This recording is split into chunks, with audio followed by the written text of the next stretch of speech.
Hey everyone, it's Benny the Finance Dog. Welcome to my channel. On today's episode, as we do every Sunday, we'll be reviewing the upcoming week in the markets, give you the news to watch out for, as well as do the charts for SPY, QQQ, and Apple to give you some trading levels heading into the week. Let's begin. So, first things first, as usual, we are going to look at the economic calendar. Pretty light week. The Fed are in their blackout period prior to their next meeting, which would be on the week of the 24th. So, with that happening, we're in the blackout period. Not a ton of stuff coming out. Monday's blank. Tuesday, we do have U.S. retail sales, which could be a good indicator on the strength of the overall economy.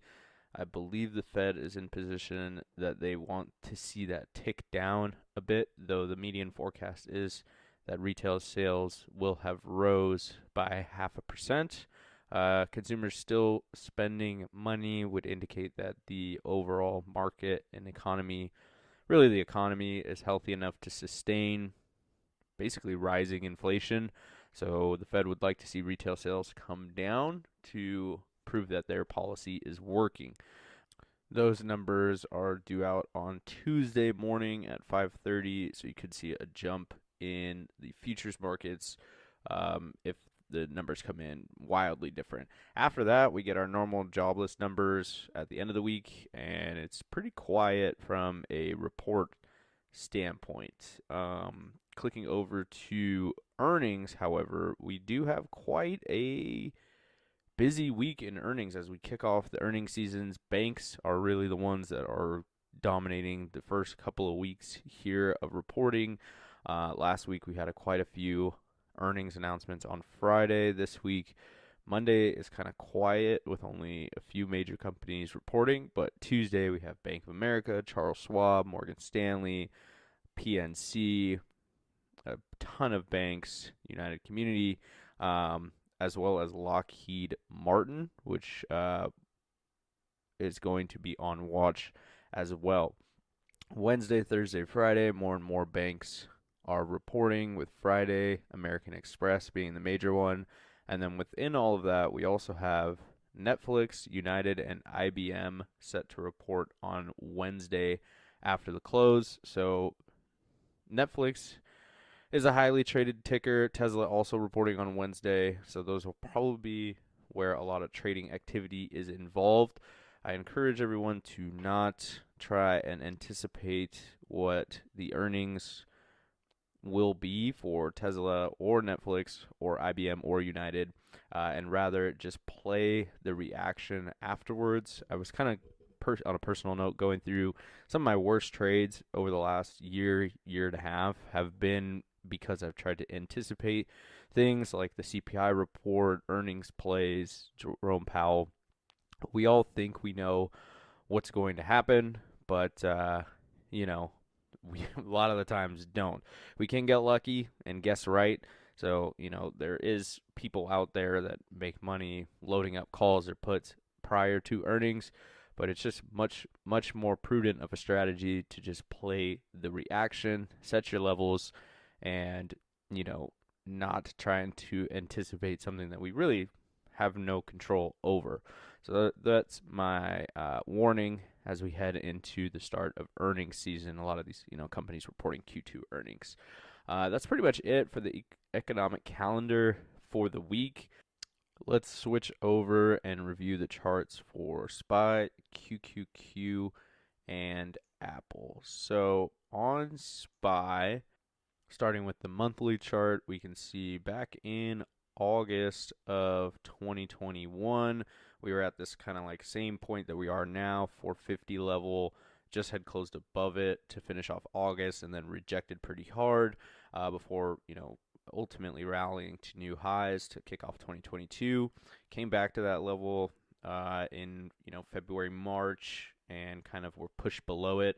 So this has been a major area of confluence in the past. So as we approach 450, last week we closed at 449.28. So we did push above that 450 level and then were rejected. We could see, a major rejection here. I've been calling for a pullback for a few weeks now, and SPY just keeps on trucking higher, led by all the mid cap and small cap names. And we could see that come to fruition this week as earnings start to roll out, forward-looking guidance. Looking at across the landscape, several Bloomberg articles about potentially the markets basically becoming even more profitable and just getting revved up. So earnings could be positive and we push above this 450 level. And if we do, we have four levels at 453, 455 being a major psych level, even all the way up to 460, 478, or 458 if we need it. If we are going to reject on the downside, at least from a monthly level, 445 would hold as a psych level, and then also 443.50, and ultimately we could get a bounce all the way down at 437, though for us to move that much would kind of take some pretty horrendous earnings from a lot of names this week. Clicking over to the weekly, we kind of see the same thing here as we do on the monthly. We would just be looking for an official reject off that 450 to play to the downside. If we break 450, kind of the same levels that we see on the monthly, 452.50 being a major level to watch, 455 also being somewhere to watch. I do like this little bit of a double 3-bar setup that we've got here in the last 6 weeks. With a major rally, slight pullback week, major rally, slight pullback week, major rally. We'd be in for a slight pullback week just looking at the patterns of the last 6 weeks. We're continuing to make higher lows and higher highs as we move up, but we shall see if we do break to the downside. Obviously that 445 level would be my first level for a watch on that. So kicking over to the Qs, QQQ, we can see from the monthly chart a little bit of the same thing happening here that's on SPY, right? Approach that 380 level, got rejected last week, even though we broke through all the way up to 382.86. But rejected, ultimately closed under that 380 level on the monthly. Still have half the month left, but we could see a pullback here. We could start to see a little bit of a double top forming on the Qs if this does continue to the downside, or maybe potentially the beginnings of a head and shoulders or a cup and handle, whatever you want to call it. There's patterns that are forming, but ultimately that rejection of the 380 level makes me have sort of like a downside bias. If we do go to the downside, we're looking at 375 as just a psych level. Could see 372.50 or really 372.85, and then 370. And if we break 370, we could see 365, 363, and so on and so forth. The range lately of these candles in any given month has been pretty wide.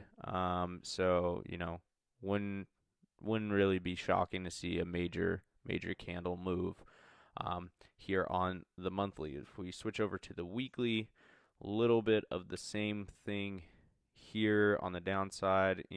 We peaked at 372.76 the week of the June 12th, so that would be where I'd be looking on the downside for a bounce.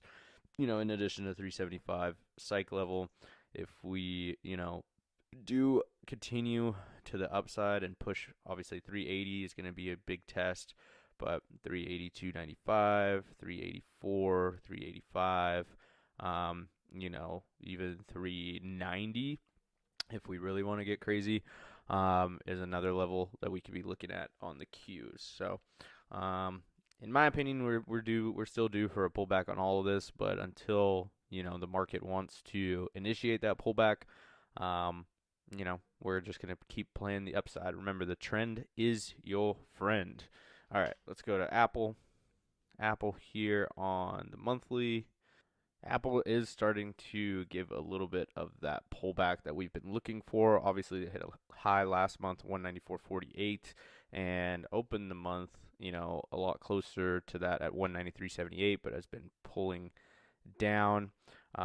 Closed last week at 190.69. So we did still close above that 190 level. That's been a hot watch for us. We are in all new high territory, so the psych numbers are really the ones to watch. Monthly doesn't really give us too much, with the low of the month being 186.56 and the high of the month being the open.